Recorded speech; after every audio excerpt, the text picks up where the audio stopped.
할렐루야 샬롬하고 인사합니다. 할렐루야 샬롬 샬롬 샬롬 샬롬 샬롬. 하나님 사랑합니다. 여러분 주 안에서 사랑합니다. 드디어 야곱과 에서의 상봉이 나타나죠. 에서를 만나기 직전에 야곱의 모습이 1절에 야곱이 눈을 들어보니 에서가 400명의 장정을 거느리고 보이는지라 그의 자식들을 나눠 레와 라헬과 두 여종에게 맡겼다. 이게 나타났어요. 에서라는 이름은 1절에 나오죠. 이삭의 쌍둥이 아들. 온몸이 붉다 해서 에서라는 뜻이 온몸이 붉다라는 뜻을 갖고 있는 것 같아요. 그리고 또한 야곱에게서 붉은 것을 얻어먹었다고 해서 그의 별명을 또 뭐라고 그래요? 에돔이라고도 합니다. 동생 야곱보다 이삭의 사랑을 더 많이 받았지만 장자꾼을 팔고 파죽한 그릇에 그리고 축복도 다 동생한테 뺏겨버리고 죽이려고 했다가 결국은 하나님의 은혜로 둘이 화합하는 내용이 나타나죠. 그리고 또한 40세에는 가나안 이방 여인과 결혼해서 부모의 근심거리가 되는 부분이 창세기 26장에 나타나 있습니다. 훗날 라반의 집에서 돌아오는 야곱과 화해하고 자기의 있던 땅 세일로 돌아가는 부분이 32장부터 오늘 16절에 나타나 있습니다. 야곱나루에서 홀로 밤을 새우며 모에스 32장에서는 천사가 씨름을 해서 이름을 이스라엘이라 이렇게 바뀌죠. 큰 구원을 33장에서는 이제 체험을 살아났어요. 그죠? 형한테 죽었어야 할 운명인데 하나님의 은혜로 저와 여러분처럼 살아납니다. 창세기 33장은 야곱과 에서의 재회와 화해를 주로 다루고 있는 내용인데 그 상봉에 대한 부분이 1절부터 나타나죠. 야곱과 함께해서 하나님의 은혜를 경험하고 난 직후였기 때문에 야곱은 400인을 거느리고 다가온 다음에 형을 보자. 또 그런데도 우리 마음 안에 속성이에요. 응답을 받고도 의심을 하고 또 흔들리는 우리의 그 신념 똑같죠. 야곱은 또 두려움을 떨쳐버릴 수가 없어가지고 작전을 또 세우죠. 두 그룹으로 나눕니다. 아내와 자녀들을 나눠서 뒤에 서게 하고 자기가 그들을 앞서 나갑니다. 자기는 죽더라도 처와 자녀들은 보호하겠다. 이런 마음 참 좋은 마음이죠. 그렇지만 에서와 400명의 군사는 허세였습니다. 왜냐하면 하나님께서 이미 에서의 마음은 돌려놨습니다. 그렇게 해서 떠나서 하루 이틀에 오는 길이 아니다 보니까 오는 도중에 아마 꿈을 꾸지 않았을까 싶어요. 400명을 거느리고 오다가 그러니까 이제 오던 길이니까 끌고 왔겠죠. 한 생명이라도 하나님은 보존하고 싶어 하십니다. 이렇게 전도서 11장 2절에 7에게나 8에게 나눠줄지어다. 무슨 재앙이 땅에 임하는지 내가 알지 못함이라 이렇게 증거하고 있습니다. 하나님께 우리 모든 것을 위탁해야 되겠죠. 이사야 40장 11절에 그는 목자같이 양떼를 먹이시며 어린 양을 그 팔로 모아 품에 안으시며 젖먹이는 암컷들을 온순히 인도하시는 목자 같은 하나님. 그래서 우리도 또한 이렇게 이웃을 사랑하고 잘못을 했어도 용서하고 품어줘야 되는데 우리 죄성이 우리 마음 안에 있기 때문에 잘 안 되죠. 형에게 전하는 야곱에 대해서 3절에 나타나죠. 형 에서를 만난 야곱은 에서에게 나아가 7번 절을 하고 가까이 나아갑니다. 이런 인사법은 고대 근동에서 큰 절을 나타내고 머리가 땅에 닿도록 깊이 우리나라에도 큰 절 하지 않아요? 그죠? 야곱은 위선이나 야비한 목적으로 이렇게 한 것이 아니라 진심으로 용서를 비는 그냥 죽게 아니면 살기잖아요. 그때 이렇게 안 하면 어떡하겠어요? 자신의 온 성의를 온정성을 다해서 아마 절을 7번이나 했을 겁니다. 복종을 나타내기도 한데 역대 24장 17절에 여호야다가 죽은 후에 유다 방백들이 와서 왕에게 절하매 왕이 그들의 말을 들었다 이렇게 나타나는 절은 복종을 나타내죠. 아첨을 또한 의미할 때도 있습니다. 사무엘하 15장 5, 6절에 이스라엘 무리 중에 왕께 재판을 청하러 오는 자들마다 압살롬의 행함이 이와 같아서 이스라엘 사람의 마음을 압살롬이 훔치기도 했던 사건도 있었습니다. 15장 7절에 사무엘하 15장 7절에 4년 만에 압살롬이 왕께 아뢰되 내가 야훼께 서원한 것이 있사오니 청하건대 내가 헤브론에 가서 그 서원을 이루게 하소서 하고 압살롬이 그 왕에게 청하기도 하죠. 누구에게? 다윗에게. 화해하는 에서와 야곱의 부인이 사전에 나타났습니다. 야곱의 형 앞에서 자신의 과거 잘못을 사과하고 사죄하는 모습을 보였을 때 에서에게 나타난 반응은 울죠. 끌어안고 얼마나 그 마음에 정말 응어리와 상처가 많았겠어요. 그러니까 이제는 하나님이 또 그런 말씀도 하셨으니 마음대로 할 수도 없고 또 동생을 보니 또 그리웠던 그런 것도 있었겠죠. 그러니까 그 미움도 있죠. 그리움도 있었기 때문에. 또 그렇게 동생의 사죄를 받아주는 에서에게서 넓은 아량과 관용을, 나이도 먹을 만큼 먹었잖아요. 나이가 지금 누구예요? 지금 야곱은 엄청 지금 늙었어요. 에서의 용서도 형이 더했겠죠. 용서이건요, 화해를 위한 야곱의 노력을 절대로 우리가 잊어버리고 그냥 넘어가서는 안 되겠다. 우리가 뭘 잘못했을 때는 전심이 보이도록 일단 사과해야 돼요. 아랫사람이 됐든 윗사람이 됐든 윗사람이면 더더군다나 형식적으로 하는 것과 전심은 다르죠. 느껴지기 때문에. 형제의 눈물 어린 해후 뒤에는 화해를 위해서 목숨을 건 야곱의 노력을 우리가 꼭 잊지 말아야 되겠다. 그래서 이들 형제는 서로 화해하고 뜨거운 정을 나누게 됩니다. 회개라는 것은 껍데기로만 해서는 절대 회개가 될 수가 없어요. 관계 회복도 마찬가지겠죠. 야곱이 에서에게 겸손한 모습으로 3절에 자기는 그들 앞에서 나아가되 몸을 7번 땅에 굽혀 그 형 에서에게 가까이 갔다. 에서가 달려와 그를 맞이하여 안고 목을 어금 맞추고 입 맞추고 서로 우니라. 같이 앞뒤로 이렇게 어금 맞춰서 안았던 거죠. 사력을 대해서 기도합니다. 32장 25절에 보면 야곱을 이기지 못함을 보고 그가 야곱의 허벅지 관절을 치네. 야곱의 허벅지 관절이 그 사람과 씨름할 때 어긋났더라. 그래서 이제 절름발이가 됐어요. 그래도 구원받았으니 얼마나 감사해요. 절름발이로 천국 들어가는 게 낫겠죠. 예물에 대한 피차 호의가 형에게 호의를 베푸는 야곱의 모습 10절에 보면 아주 간청하죠. 이거 받으셔야 된다고. 형에서의 마음이 풀린 것을 확인하고 나서도 야곱은 형에게 보낸 선물을 거두어들이지 않고 계속해서 그것이 형의 소유임을 주장합니다. 내가 축복권을 이렇게 뺏어서 이렇게 복을 받아가지고 많은 재산이 있으니 이제 이거는 꼭 형이 가져가야 된다고 열심히 강권해서 결국은 형이 받죠. 그것은 과거 야곱의 모습과는 굉장히 그냥 말다. 예전에 어땠어요? 빠르게 이렇게 불어가지고 사양하면 우리 같아도 그 많은 그 양떼와 소 그런 거 정말 형이 용서해주고 안 받겠다 그러면 슬그머니 욕심이 날 수도 있는데 정말 오늘 본문 우리가 함께 읽으면서 봤지만 막 정말 꼭 가져가야 된다고 하고 가지고 가시기 그렇게 하죠. 그래서 결국은 에서가 그것을 받아가지고 세일로 돌아가는 부분이 나타나 있습니다. 수단과 방법을 가리지 않고 형의 장작한 축복을 가르쳤던 그때와는 많이 바뀌었는데 이제는 이스라엘이라는 이름까지 받게 됩니다. 이 단계가 됐기 때문에 이스라엘이라는 이름을 주시지 않았을까. 전심으로 잘못을 회개해야 됩니다. 회개할 때는 요한일서 1장 9절입니다. 만일 우리가 우리 죄를 자백하면 그는 미쁘시고 의로우사 우리 죄를 사하시며 우리를 모든 불의에서 깨끗하게 하시죠. 하나님의 은총에 대해서 역대하 6장 41절에 야훼 하나님이여 주의 기름 부음 받은 자에게서 얼굴을 돌리지 마시옵고 주의 종 다윗에게 베푸신 은총을 기억하소서 하였더라. 야곱에서 선물을 받는 모습 9절이죠. 자신의 많은 부분을 선물하는 야곱에게서는 자신도 재산이 많다. 괜찮으니 그냥 네 가져라 하고 사양하죠. 그러나 야곱은 이를 받아들이지 않고 계속 반복해서 권합니다. 9절에 에서가 이르되 내 동생아 내게 있는 것이 족한 네 소유는 내게 들어. 10절에 야곱이 이르되 그렇지 아니하나이다. 내가 형님의 눈앞에서 은혜를 입어 싸우면 청하건대 내 손에서 이 예물을 받으소서. 내가 형님의 얼굴을 배운즉 하나님의 얼굴을 본 것 같사오며 형님도 나를 기뻐하십니다. 하나님이 내게 은혜를 베푸셨고 내 소유도 족하오니 청하건대 내가 형님께 드리는 예물을 받으소서 하고 그에게 강권함에 받으리라. 해나 이건 뭐 우리 가끔가다 뭐 식사비 낸다고 요즘은 그런 게 좀 많지는 않아요. 그전에 보면 그냥 어른들이 막 서로 싸우고 나중에 막 싸움까지 하고 서로 내겠다고 그러죠.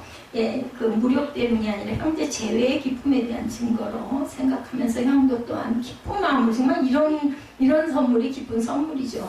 삶의 자원으로 주심이다. 마태복음 6장 32절에 이는 다 이방인들이 구하는 것이라 너희 하늘아버지께서 이 모든 것이 너희에게 있어야 할 줄을 아신다. 앞잡이가 되어주겠다고 합니다. 오늘 보면 12절에 에서가 이르되 우리가 떠나자 내가 너와 동행하리라. 내가 너를 보호하고 내가 갈 테니 같이 가자. 이렇게 얘기를 하는 거죠. 근데도 12, 13절에 보면 계속 호의를 거절합니다. 야곱에서 선물을 받은 에서는 야곱에게 같이 가자. 내가 너의 앞잡이가 내가 너 인도를 해주겠다 하죠. 에서의 제안을 야곱은 여러 가지 이유를 내세워 정중하게 다 거절합니다. 이는 야곱이 눈에 보이지 않는 하나님의 군대에 의해서 호위되어 있음을 또한 확신하였기 때문이다. 그것도 거기가 설기도 하고, 그죠? 오랜만에 20년 만에 갔으니까 웬만하면 받아들일 텐데 이제는 자신감이 있는 거야. 하나님은 어디를 가나 나와 함께 하시는구나를 느꼈던 거죠. 어린이들은 육체적으로 연약하다고 욥기 33장 25절에도 증거되어 있고, 가축들도 지쳤기 때문입니다. 이렇게 얘기하죠. 어린 새끼들이 있기 때문에 하루만 그냥 계속 가면 죽을 거라는 얘기를 합니다. 예, 내 주도 아시거니와 자식들은 연약하고 내게 있는 양떼와 소와 새끼를 데리고 있은즉 하루만 지나치게 몰면 모든 떼가 죽는다. 여기서도 양치는 그 목자의 마음, 사랑이 나타나죠. 그래서 결국은 18절 세겜에 정착하죠. 야곱이 숫곳에 이르는 야곱입니다. 17절부터 20절까지 나타나 있죠. 형 에서의 호의를 정중하게 사용한 야곱은 다시금 세일에서 제외하기로 약속하고 헤어집니다. 형 에서는 곧장 세일로 가고 야곱은 숫곳으로 갑니다. 숫곳은 요단 골짜기에 있고 가나안 정복 후에는 가쪽 속에게 분할이 되었던 땅, 여호수아 13장 27절에 증거되어 있습니다. 골짜기에 있는 벳하람과 벳니무라와 숫곳과 사본 곧 헤스본 모함 시원의 나라에 남은 땅 요단과 그 강가에서부터 요단 동쪽 긴네렛 바다의 끝까지니라. 지역이 나타나죠. 야곱은 이 숫곳에 집을 짓고 우리간을 지었는데 이는 그가 오래 머물려고 작정하고 내가 여기다 터를 박아야겠다 이런 뜻이에요. 이 숫곳이 에서의 거주지인 세일로는 가지를 않습니다. 야곱이 숫곳에 간 이유가 있어요. 오늘 17절에 나타나죠. 야곱은 숫곳에 이르러 자기를 위하여 집을 짓고 그의 가축을 위하여 우리간을 지었으므로 그 땅 이름을 숫곳이라고 부르더라. 이제 여기다 집 짓고 우리간을 지어서 살려고 했던 곳이다 라는 의미를 갖고 있겠죠. 숫곳이라는 말이. 그리고 이제 20절에 단을 또 쌓죠. 세겜에 정착한 야곱은 하물가에서 밭을 사서 그곳에 지라. 꼭 뭐해요? 꼭 돈을 주고 사죠. 그냥 준다고 해도 거절을 합니다. 이렇게. 왜냐하면 하나님에게 예배드리는 장소는 내가 나를 내 것을 드림으로 인해서 온전한 예배가 된다라는 뜻을 갖고 있습니다. 그 단의 이름을 에렐로 헤이스라엘로 하나님 이스라엘의 하나님이라는 뜻을 갖고 있습니다. 이스라엘의 하나님. 야곱이 이렇게 단을 쌓은 것은 오랫동안의 여러 가운데 평안히 가나안 땅에 도착하게 된 것을 이제는 정말 이제 완전히 도착했잖아요. 하나님의 감사하는 마음에서. 그리고 이제 평생 11조를 하며 예배를 드리며 지내는 일이 나왔어요. 하나님이 약속해 주셔서 내가 이렇게 왔다. 감사한다. 그걸 나타내는 거죠. 특별히 그는 하나님께서 자기에게 부여하신 새 이름 이스라엘을 상기하면서 그 하나님의 축복을 기념하고자 단을 쌓고 이름을 그렇게 붙입니다. 함물 족속에 거쳐 33장 10절이죠. 그가 장막을 친 밭을 세겜의 아버지 하물의 아들들의 손에서 베크시타에 삽니다. 아브라함이 단을 쌓았던 곳이기도 합니다. 예, 창세기 12장 7절에 6절부터 7절에 아브라함이 그 땅을 지나 세겜 땅 모래 상수리 나무에 이르니 그때 가나안 사람이 그 땅에 거주했더라. 그러니까 자기 그 할아버지의 이렇게 거했던 곳, 예. 또한 그 예배를 드렸던 첫 번째 예배를 드렸던 곳이 바로 이곳입니다. 야곱께서 아브라함에게 나타나 주시되 내가 이 땅을 내 손에 주리라 하신지라. 자기에게 나타나신 야훼께 그가 그곳에서 제단을 쌓았다. 그러니까는 할아버지가 제단을 쌓고 첫 번째 예배했던 곳에 똑같이 야곱도 그곳으로 간 이유가 바로 거기 있어요. 내가 그 아브라함에게 주셨던 하나님의 축복의 그 단, 거기 가서 내가 예배를 드리고 집을 짓고 살리라 이런 마음이었던 거죠. 야곱의 결사적인 기도는 20년 동안이나 야곱을 죽이려고 이를 가며 벼르고 있던 형 에사의 마음도 변화시킵니다. 우리나라 속담에도 말 한마디에 천냥빛 갚는다 이런 의미가 있죠. 이렇기 때문에 죽을 것도 결국은 살아날 수도 있습니다. 전심 어린 회개, 눈물 어린 기도, 그리고 또한 화해. 이로써 에서와 야곱은 이제 좋은 형제지간이 됐습니다. 누구하고 다르게? 가인과 아벨과는 정말 다르게 33장을 통해서 우리와 하나님과의 사이를 화목시키기 위해서 화목제물이 되신 예수님의 그 십자가 공로를 부활의 영광입니다. 이게 바로 구원을 받았죠. 이제 우리도 하나님과 화목된 자로 그리스도를 본받아서 화평케 하는 일에 힘써야 되겠다. 싸우면 안 되겠죠. 내가 져야 되고 내가 죽어야 되고 잘 압니다. 야곱이 눈을 들어보니 에서가 400인을 거느리고 옵니다. 이 내용은 전부 다 이제 아는 부분이기 때문에 에서가 가로되 내 동생아 내가 있는 것이 좋구나 이렇게 사용을 해도 내가 형님의 얼굴을 뵌 적 하나님의 얼굴을 뵌 것까지 너무나 반갑고 너무나 기쁘고 너무나 감사하다. 그러니까 이 예물 받으소서 해서 결국은 잘 이제 받고 가게 되고, 같이 가자, 내가 너를 이렇게 보호해서 데리고 가겠다는 것도 세일로 가는 것을 결국은 양보를 시키죠. 먼저 가 계십시오. 제가 가겠습니다. 그리고 야곱은 그곳이 아니라 아브라함이 그 단을 쌓았던 곳에다 제단을 쌓는 그러한 은혜, 그것이 바로 세겜 땅 모래 상수리나무 아래 그곳입니다. 야곱이 형이 에서가 피곤하고 몹시 배고픈 상태를 이용해서 결국 팥죽한 그릇에 장자의 명분을 양도받고, 아버지 이삭이 실망한 눈을 잃은 실명, 거의 시력이 약해져가지고 잘 안 보이는 걸 이용해서 깜짝같이 장자의 축복권까지 빼앗았던 그 사건, 예기책 같아요. 그저 내용을 쭉 보면 뒤늦게 알게 된 에서가 분을 사귀지를 못해가지고, 아버지 이삭이 돌아가시고 나면, 아버지 죽고 나면 내가 분명히 이놈을 죽일 거야. 창세기 27장 1절에 나타나 있는 부분을 누가 먼저 알아서 엄마 리브가가 알고 작은 아들을 피신을 시키는 내용으로 20년 동안을 삼촌에게 가가지고 종살이라고 돌아오는 내용입니다. 창세기 27장 42절에 45절 보면, 내 형 에서가 너를 죽였고 하늘 풀려 하니 내 아들아 내 말을 쫓아 일어나 하란으로 가서 내 오라비 라반에게 피하여 내 형의 누가 풀리기까지 몇 날 동안 며칠만 거기 가서 좀 피해 있어 했더니 결국 며칠이 했어요. 20년이 됐어요. 그곳에서 아내 둘에 또 그죠, 그 하녀들 둘까지 아내가 넷이 되고 아이들이 12이 됩니다. 내 형의 분노가 풀려 내가 자기에게 행한 것을 잊어버리거든. 잊어버릴 리가 있나요? 엄마는 이제 이렇게 달래서 보낸 거죠. 내가 고프내어 너를 거기서 불러오리라. 리브가가 얼만큼 살았는지에 대한 내용은 이 부분에 나타나 있지가 않지만, 그때까지 연락이 네 형이 이제 마음을 비웠으니 와라 하는 연락이 없었으니까 거기서 그렇게 오랫동안 있지 않았을까.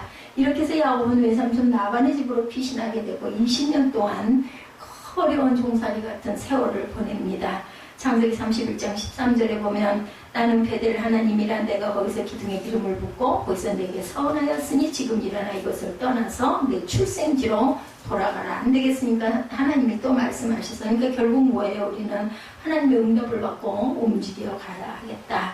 야곱이 하나님의 말씀에 따라 고향으로 금이 환양에 돌아가는데 가는 도중에 하나님의 사자들을 다시 또 만나는 은혜를 받는 부분이 나타나죠. 야곱이 20년 전 고향을 떠나 바단 아람으로 가는 도중에 베델에서 밤을 보낼 때 돌베개 베고 그저 누워있을 때 하늘에 닿은 그 사닥다리를 천사들이 오르락 내리락 하는 가운데 하나님의 음성을 그때 들었어요. 처음으로 28장 13절에서 15절이죠. 나는 야훼이니 너희 조부 아브라함의 하나님이요 이삭의 하나님이라. 내 부은 땅을 내가 너와 내 자손에게 주리니 내 자손이 땅에 티끌같이 되어서 동서남북에 편만할지며 땅의 모든 족속이 너와 내 자손으로 인하여 복을 얻으리라. 내가 너와 함께해서 내가 어디로 가든지 너를 지키며 너를 이끌어 이 땅으로 돌아오게 할지라. 내가 네게 허락한 것을 다 이렇게까지는 너를 떠나지 아니하리라 약속을 해주셨어요. 근데 20년 만에 고향으로 돌아가는 길에 다시 천사를 만나죠.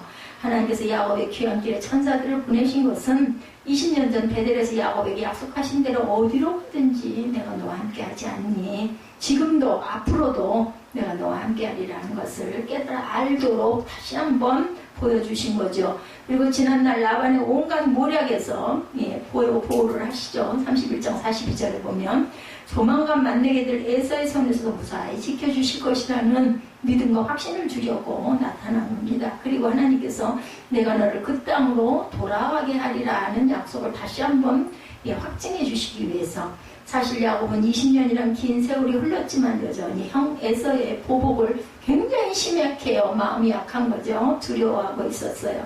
이런 야곱의 마음을 아시고 하나님께서 다시 한 번만, 그러니까 우리의 신령을 다 아세요. 저 녀석은 마음이 약해 터졌고 저 녀석은 좀 내버려 둬도 고집이 또 내버려, 그렇게 강한 사람들 속에는 고집이 또 대단하죠. 그런 걸 또 다 아시는 하나님이기 때문에 우리의 성품에 맞춰서 하나님께서도 역사를 하십니다. 그래서 야곱은 하나님께서 보낸 천사들을 보고 그 땅을 하나님의 군대를 또 뜻하는 마하나입니다. 이렇게 부릅니다. 하나님의 군대가 함께하여 지켜 보호할 것인 두려워하지 말라. 그렇기 때문에 하나님의 군대가 나를 보호하시니까 나는 혼자 가도 형이 나를 보호하고 그 좋은 땅으로 나를 인도 안 해도 나는 갈 곳을 내가 안다. 이런 자신감이 있어서 형님을 먼저 보낸 거예요. 그래서 창세기 32장 2절에 보면 야곱이 그들을 볼 때 이르기를 이는 하나님의 군대라고 그 땅 이름을 마하나님, 하나님의 군대라는 뜻입니다. 마하나님이라는 뜻은 고향으로 돌아가는 데 있어서 야곱의 가장 중요한 급선무는 그 화해, 잘못하면 내가 죽을 수도 있기 때문에 야곱은 에서가 여전히 적개심을 품고 있다고 생각할 수밖에 없었던 것은 어머니로부터 형 에서의 분이 풀렸다는 기별이 그때까지도 없었기 때문이다. 그래서 야곱은 먼저 화해의 사절단을 에서에게 보내죠. 32장 9절에서 12절에 나의 조부 아브라함의 하나님, 나의 아버지 이삭의 하나님이여 주께서 전에 내게 명령하시기를 내 고향 내 족속에게 돌아가라. 내가 내게 은혜를 베풀리라 하셨나이다. 나는 주께서 주의 종에게 베푸신 모든 은총과 모든 진리를 조금이라도 감당할 수 없사오나 내가 내 지팡이만 가지고 이 요단을 건넜더니 지금은 2때나 이루었나. 빈손이었죠. 예, 지팡이 하나 아마 짚고 갔었던 것 같아요. 내가 주께 간구하니 내 형의 손에서 에서의 손에서 나를 건져내옵소서. 이렇게 기도합니다. 우리가 기도할 때 그래서 구체적으로 얘기하듯이 기도하는 게 중요합니다. 할 수만 있다면 성경 말씀을 또 이렇게 입각해서 기도하면 좋겠죠. 내가 그를 두려워하면 그가 와서 나와 내 처자를 칠까 겁나, 나 죽을까봐 겁나요. 하나님 나 구해주세요. 이 얘기예요. 주께서 말씀하시기를 내가 정녕 내게 은혜를 베푸는 내 씨로 바다에 셀 수 없이 모래와 같이 많게 하리라 하셨나이다. 그 말씀하셨었죠? 그러니까 저는 이거 믿습니다. 이게 증거할 줄 알아야 되겠다. 야곱은 지난 20년간의 삶의 여정 가운데 하나님께서 미천하고 보잘것없는 자신을 간교했던 자신의 행적들을 아시고도 너무나 크신 하나님의 긍휼을 베풀어 주심을 생각하고 간교에 찬 심정으로 현재 공고하면서 나를 구원해 주시고 내가 믿나이다 라고 확신에 찬 기도를 드립니다. 그리고 기도 후에 눈을 들어보니 에서가 400명의 장정을 데리고 기도를 시작을 했는데 아이고 큰일 났다. 또 겁이 덜컥 났다는 거죠. 하나님과 대면한 이후에 이제 더 이상 전쟁 궁금하며 겁에 질린 야곱의 눈이 아니라 믿음과 확신에 찾는 뭘까요? 이제 뭐 죽으면 죽이라지 뭐 하나님이 계시니까 이런 어떤 배짱 같은 그러면서도 좀 두려움. 에서를 바라보죠. 이스라엘 하나님께 매달렸던 그분의 은혜를 체험하지 않은 그 어떤 상황에서도 절대로 뒤로 물러나지 말고 용기를 잃지 않아야 된다. 하나님 의지함이 정말 우리에게는 힘이에요. 그죠?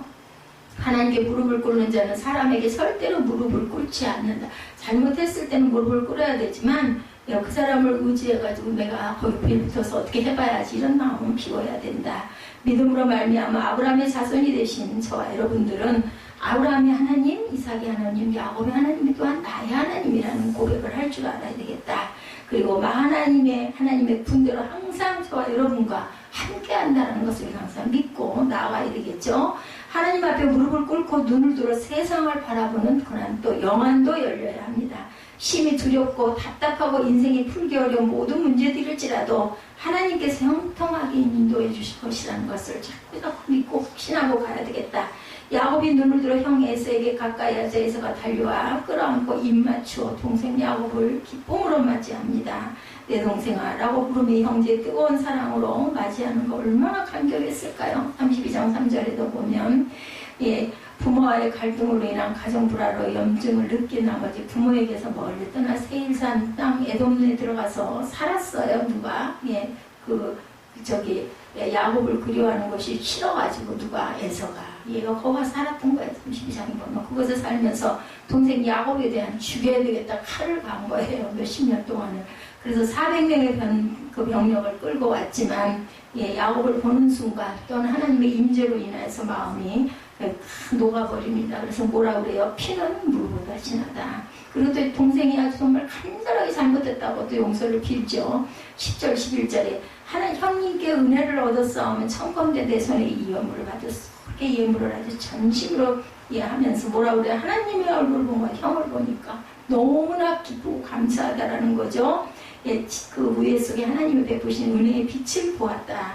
왜냐하면 복수심에 가득 찬 형 에서의 마음을 부드럽게 분할시킨 자신을 영적으로 주장하시는 분은 누구셨기 때문에 하나님이셨다는 걸 또한 깨달아 형을 보면서도 하나님이 이렇게 역사하셨구나. 그리고 야곱이 준비한 예물을 에서에게 주자. 에서가 사용하지만 야곱이 너무너무 간절하게 그 받으라 하니까 화해의 징표로 받습니다. 더 나아가서는 동생 야곱에게 말하죠. 같이 가자. 내가 너의 앞잡이가 되겠다. 에서가 동생을 앞서 평안하게 인도해주겠다는 호의까지 베풉니다. 에서의 마음을 또한 이렇게 바꿔놓으신 하나님이시죠. 하나님께서 약속이 전에 아브라함의 자손에게 약속하신 바를 이루어주시기 위해서 원수 같았던 에서의 마음도 녹여놓으셨다. 하나님은 하나님의 자녀를 위해서 사람의 마음까지도 주관하십니다. 적의 마음을 이용하기도 하고 그죠? 적국의 왕의 마음을 또한 돌려놓는 그런 역사가 예루살렘 재건, 성재건에서 고레스 왕을 통해서도 우리가 바라봅니다. 아닥사스다 왕도 마찬가지죠. 잠언 21장 1절을 보면 왕의 마음이 여호와의 손에 있음이 마치 보의 물과 같아서 그가 임의로 인도하시느니라 이렇게 증거되어 있습니다. 왕의 마음을 본물처럼 다스려서 하나님의 백성을 구원하시고 복을 주시며 승리케 하시는 하나님의 은혜가 저와 여러분에게도 충만하게 있을 줄로 믿습니다. 구약 에스더서에도 또 이런 부분이 나타나죠. BC 483년경 페르시아 제국 아하수에로 왕이 제국의 영화와 그 위세를 천하에 과시하기 위해서 무려 180일 동안 초호합한 잔치를 베풀 때 사건이죠. 180일이면 6달인가요? 6개월 동안이나 잔치를 합니다. 근데 왕이 술기운이 돌아가지고 왕 와스티의 미모를 자랑하려고 나오라고 그러죠. 왕은 속으로 내가 얼굴만 남이냐 그러고 굉장히 적대감을 가지고 왕의 초청명령을 그야말로 묵살을 해버립니다. 거절하고 화가 나가지고 왕은 당장 와스티를 폐위시키고 황급히 전국 각처에서 가장 미모가 뛰어난 여인을 새 왕비로 맞이하도록 조소를 내립니다. 이때 유대인 모르드게가 부모도 없고 용모하고 없고 아름다운 처녀인 삼촌의 딸 에스더를 자기 딸같이 양육하고 있다가 후보로 뽑혀나가는 그런 아주 이것도 정말 재밌는 동화책 같은 이야기죠. 어떻게 보면 신데렐라 공주 같은 그런 내용입니다. 모르드게는 에스더에게 자신의 민족과 혈통을 밝히지 말라고 왜냐하면 밝혔다가는 왕비가 되긴 틀렸거든요. 포로 출신이기 때문에 선발되기도 전에 추방이 되고 여기 또 응시한 숫자가 엄청나게 많더라고요.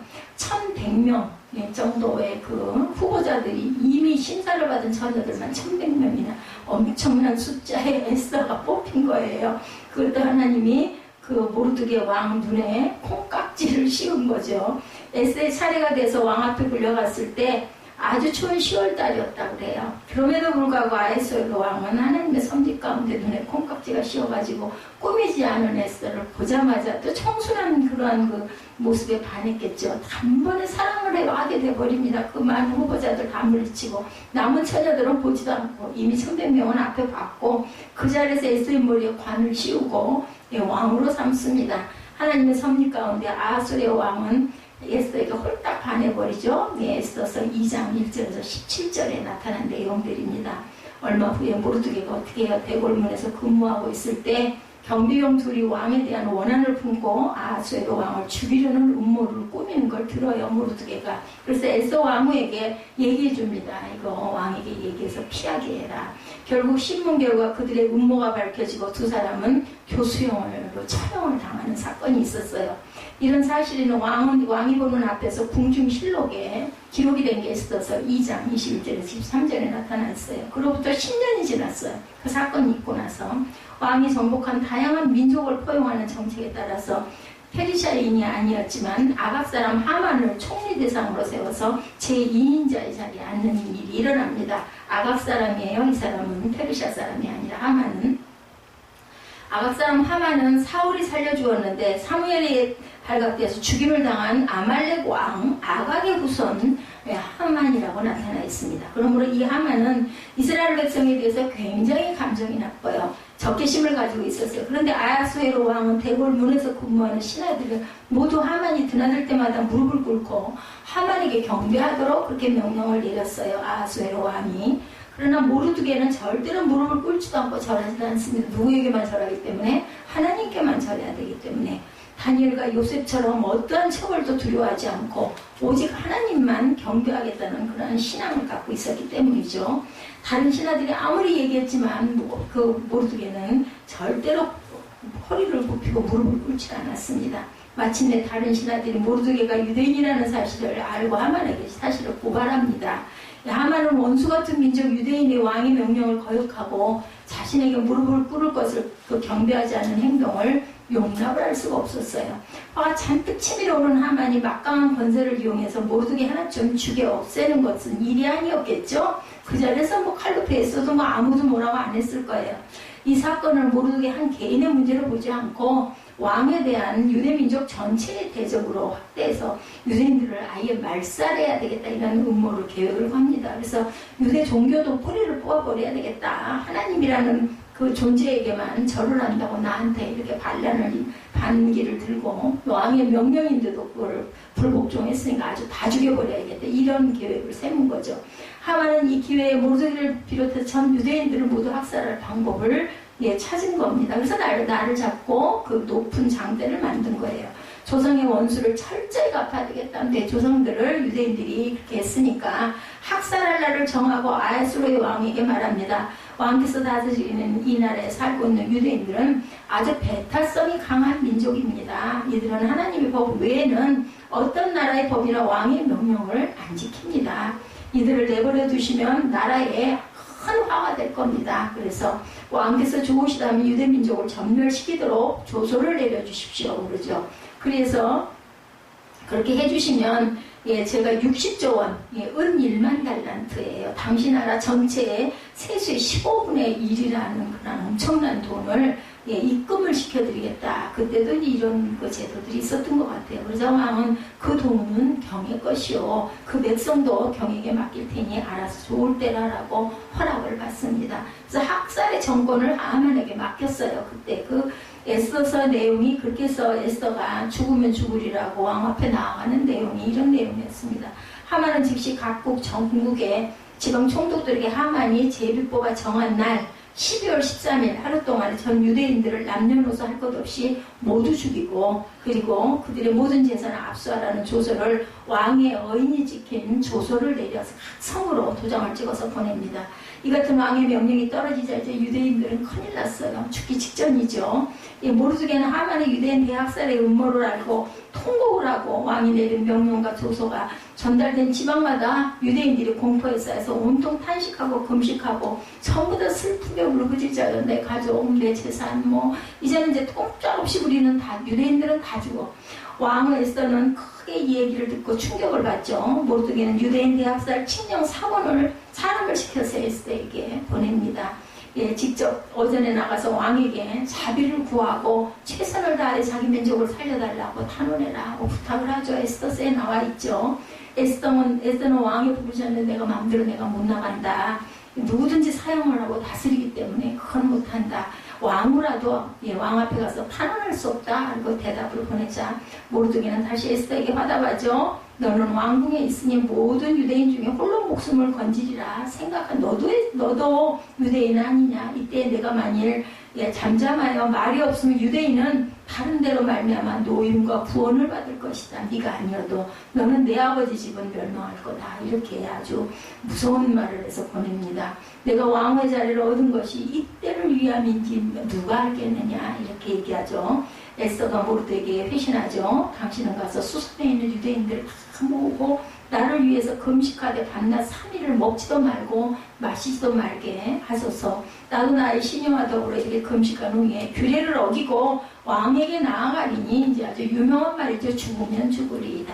금식한 지 사흘째 되는 날 에스더 왕후가 죽으면 죽으리라는 각오로 대궐 안뜰로 들어갔을 때 왕이 에스더 왕후가 뜰에 서 있는 것을 아직도 그윽한 눈으로 또 눈에 콩깍지가 아직도 쓰여 있었죠. 사랑스러운 마음으로 바라보고 그물을 에스더에게 내밀어서 왕궁에 불러들이죠.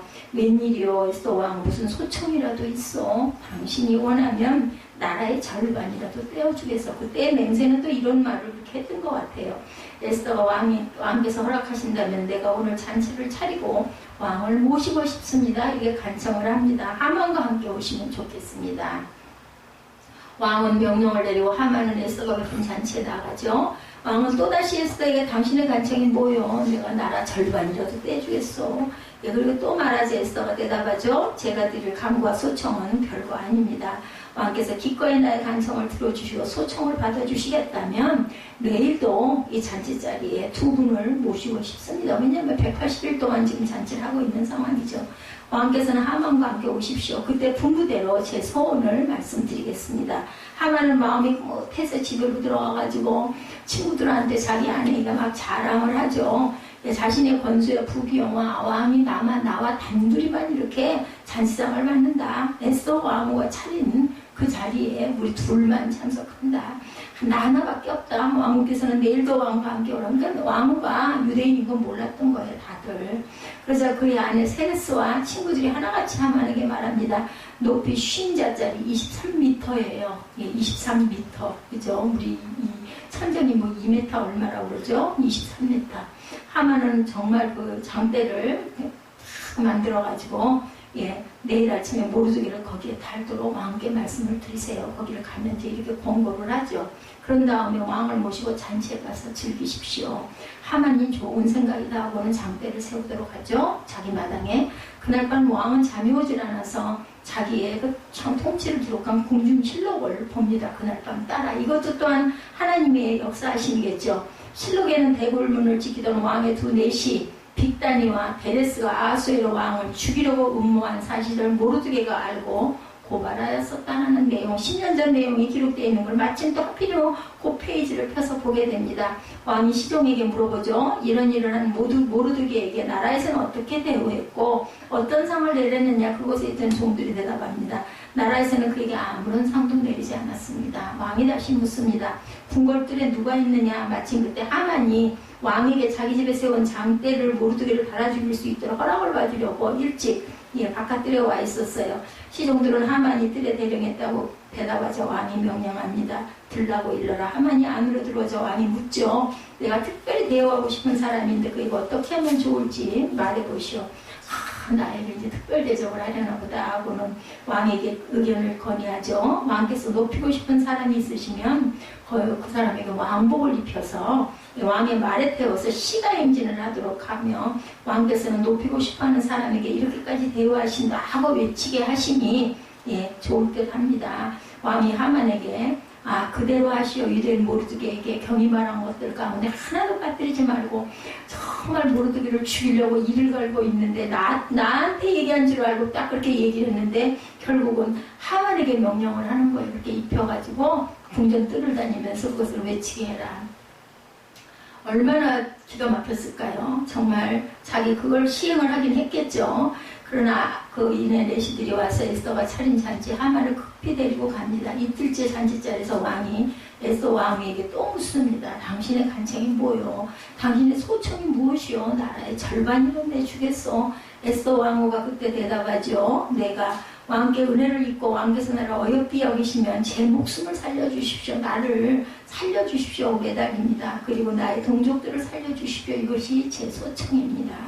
나와 내 동족들이 전멸당할 처지가 됐습니다. 우리가 노예로 팔려가는 정도로 그친다면 왕께 부탁드리지도 않을 겁니다. 아하수에로 왕이 에스더 왕후의 뜻밖의 간청에 그자가 누구요? 감히 그런 일을 하려고 하는 마음을 먹고 있는 자가 도대체 누구란 말이요? 하고 물어보죠. 에스더가 그 자리에서 그 대적 원수는 바로 이 흉악한 하만입니다. 에스더의 대답이 떨어지자 하만은 사색이 됩니다. 화가 머리끝까지 오른 왕은 자리를 박차고 왕궁 안뜰로 나갑니다. 하만은 왕이 자기에게 벌을 내리기로 마음먹은 걸 알고는 그 자리에 남아서 에스더 왕으로 붙잡고 목숨을 살려달라고 애걸하죠. 왕이 안뜰에서 다시 돌아와 보니 하만이 에스더의 눕는 침상에 엎드려 있는 것을 보죠. 이것을 본 왕이 내가 집안의 왕과 함께 있는데도 저놈이 왕으로 범하려고 저렇게 하고 있구나. 그리고 내시들이 달려들어서 하만의 얼굴을 가리는 내용, 에스더서의 내용들입니다. 왕후를 범하려고 하는구나 라는 왕의 소리는 하만에 대한 사형 선고죠. 왕후를 넘봤은 일 하면 죽어야 되겠죠. 그리고 얼굴을 가렸다라는 것은 정죄받은 죄인은 더 이상 빛을 볼 수 없는 자격이 없는 자라는 뜻으로 이제 사형이에요. 그래서 얼굴을 가리는 거죠.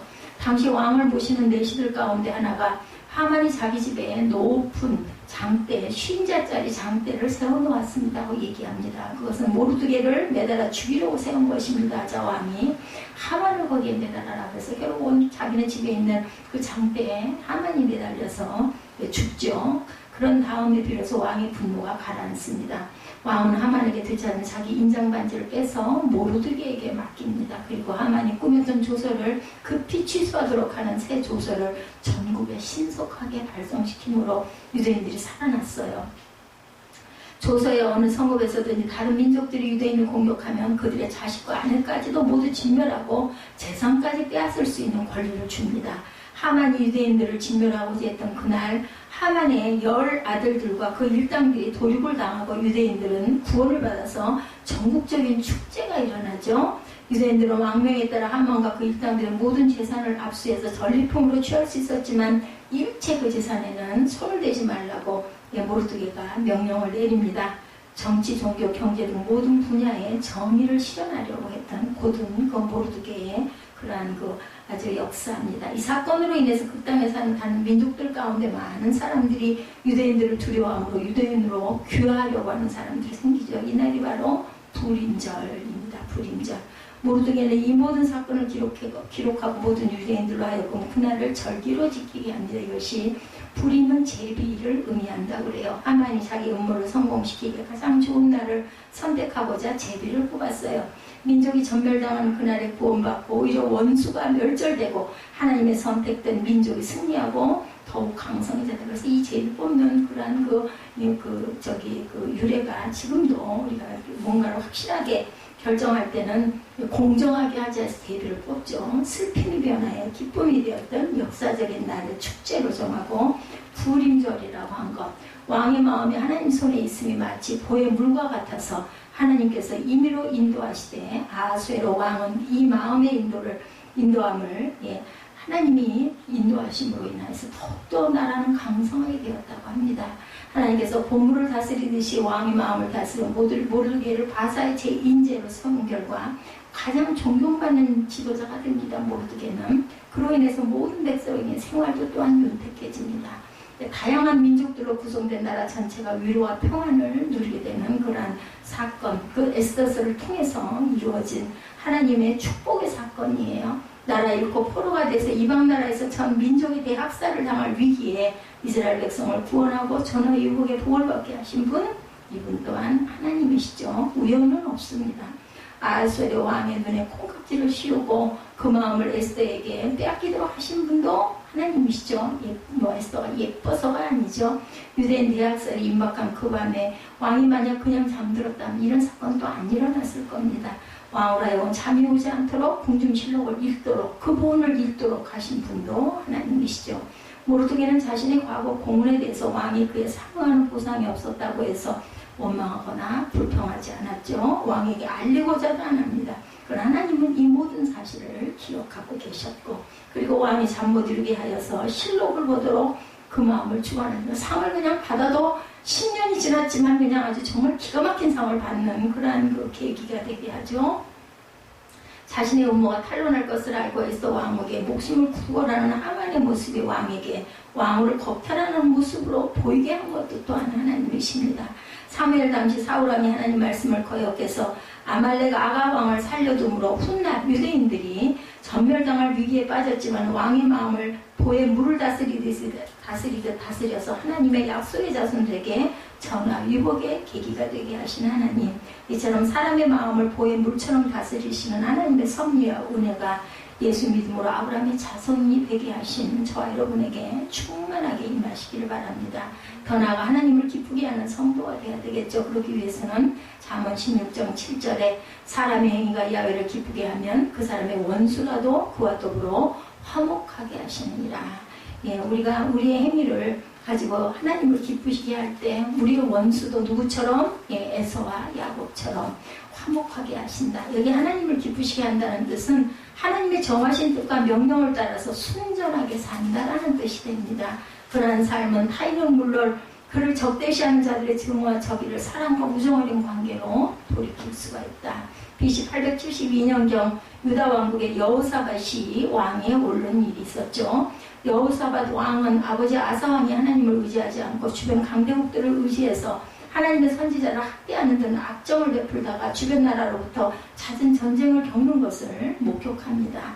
그리고 아사 왕이 발에 병이 들어 매우 위독했을 때도 하나님께 구하지 아니하고 사람을 의지하다가 결국 아사 왕이 죽죠. 역대하 16장에 나타납니다. 그래서 여호사밧은 왕에 등극하자마자 모든 우상을 타파하고 다윗 왕처럼 오직 하나님께 구하고 하나님 말씀대로 행하고 통치하니 여호사밧 아주 유명하죠. 무슨 전쟁이 있으려고 맨 앞에 못을 그 궁정 앞대를 먼저 앞에다 진열해서 아주 찬양을 그렇게 기가 막히게 했던 그러한 여호사밧 왕입니다. 역대하 17장 3, 4절에 보면 야훼께서 여호사밧과 함께 하셨으니 이는 저가 그 조상 다윗의 처음 길로 행하여 바알들에게 구하지 아니하고 오직 그 붙이는 하나님께 구하며 그 계명을 행하고 이스라엘의 행위를 쫓지 아니하였습니다. 이렇게 나타납니다.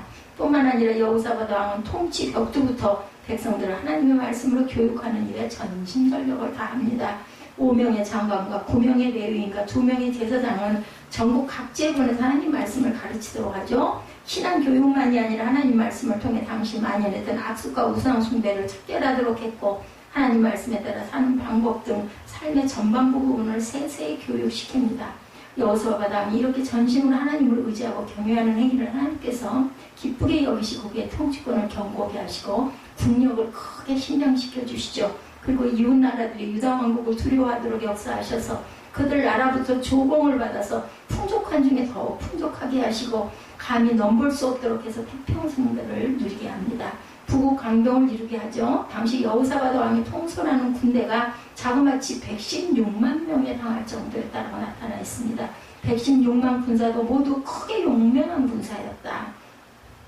최강의 병력과 군사력을 갖췄다고 역대하 17장에 증거합니다. 여호사밧이 받은 바 축복은 솔로몬과 다윗이 받은 축복에 비길 만한 그러한 것이었다. 역대하 17장 5절에 보면 그러므로 여호와께서 나라를 그 손에 견고하게 하시매 유다 무리가 여호사밧에게 예물을 드렸으므로 저가 부귀와 영광이 극하였더라. 하나님을 기쁘시게 하는 신앙생활이 되어서 여호사밧과 같은 축복이 저와 여러분에게 임하도록 우리가 항상 그런 모습을 본받아가야 되겠죠. 야곱처럼 하나님께서 함께하리라고 약속하실지라도 하나님 앞에 항상 기도해야 되고 사람의 원수라도 그와 더불어 화목하게 하시는 하나님 앞에 우리가 기도해야 합니다. 시편 141편 5절에 의인이 나를 칠지라도 은혜로 여기며 책망할지라도 머리를 기름같이 여겨서 내 머리가 이를 거절치 아니할지라. 저희의 재난 중에라도 내가 항상 기도하리라. 시편 36편 6절에 이로 인하여 무릇 경건한 자는 주를 만날 기회를 타서 주께 기도할지라. 진실로 홍수가 범람할지라도 저에게 미치지 못하리라.